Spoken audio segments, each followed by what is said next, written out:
СБУ по делу убийства Шеремета не было. Об этом заявил глава службы безопасности Василий Грицак.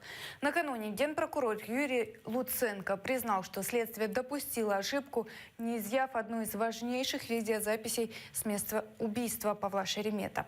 Группа журналистов провела собственное расследование убийства Шеремета. Им удалось найти больше видеоматериалов, а также важного свидетеля в этом деле. Я не знаю, що мав на увазі Генеральний прокурор України, але ми мали зустрічі як з громадськими активістами, так і з керівництвом Національної поліції і Генеральної прокуратури. На цій зустрічі було присутньо троє громадських керівників, журналістів-розслідувальників, скажімо так, перший заступник Генерального прокурора і керівник Національної поліції.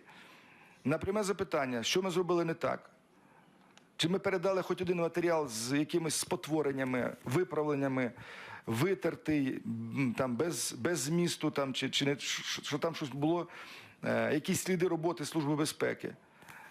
Князів відповів присутності першого заступника Генерального прокурора і трьох журналістів-розслідувальників.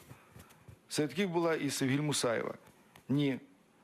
Тому про які помилки, які були виявлені, будь ласка, запитайте Генерального прокурора.